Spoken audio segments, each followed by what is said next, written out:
બનાસકાંઠાના સુપ્રસિદ્ધ યાત્રાધામ અંબાજીમાં ભાદરવી પૂનમમાં મેળાનો માહોલ આજે પણ ધામધૂમથી ચાલી રહ્યો છે. મેળાનો આજે બીજો દિવસ છે અને ભક્તોમાં ઉમંગ છલકાતો જોવા મળી રહ્યો છે. ગઈકાલે પ્રથમ દિવસે જ 3,71,000થી પણ વધુ ભક્તોએ મા અંબાના દર્શન કર્યા હતા. જોકે અંબાજી તરફ જતા તમામ માર્ગો પર પદયાત્રિકોના ટોળે ટોળા ઉમટી પડ્યા છે.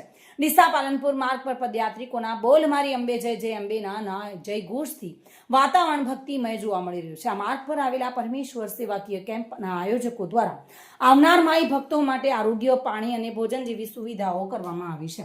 ભક્તોને આરામ મળે અને યાત્રા સરળ બને તે માટે સેવાભાવથી સેવા આપવામાં આવી રહી છે. ભાદરવી પૂનમ મહામેળા દરમિયાન લાખો ભક્તોની ભીડ ઉમટવા નિધારણા છે, જેના કારણે સમગ્ર અંબાજી ધામ ભક્તિ અને સેવાના ભાવના રંગમાં રંગાયું છે. કાકરથી અને કાકરથી અંબાજી કેટલું થાય છે આશરે? અંબાજી થતું છે 120 કિલોમીટર. ક્યાંથી ચાલુ કર્યું છે તમે ચાલવાનું? ઠેર ઘરેથી. એક દિવસ થયો ચાલે? હા.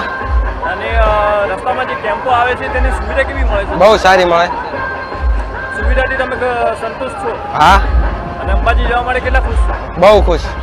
અંબાજી ધામે પહોંચીને કેવા પ્રકારની તમને મનોકામના છે કે સંગો ખાલી મિત્રો મંડળ સાથે અંબાજી જવા માટે નીકળ્યા? ના, મનોકામના.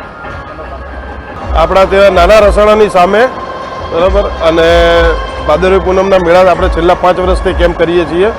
અહીંયા ખાવાની, સૂવાની, દવા, જમવાની, ચા નાસ્તો, ગરબા બધી પ્રકારની આપણે સેવા પૂરી પાડીએ છીએ. પદયાત્રિકો અહીંયા સેવાનો લાભ લઈ રહ્યા છે? હા, બહુ સારી સંખ્યામાં પદયાત્રીઓ અહીંયા સેવાનો લાભ લે છે.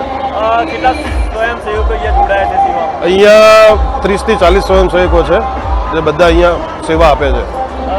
પદયાત્રિકોની સેવા કરીને કેટલું ખુશી થાય છે? બહુ સારી ખુશી થાય છે, આનંદ આવે છે. સેવા ભાવના પણ અંબાજી ભાદરવી પૂનમ મહામેળાની ઓળખ બની છે અને લાખો ભક્તોમાં શ્રદ્ધા સાથે ઉમંગનો માહોલ જોવા મળી રહ્યો છે.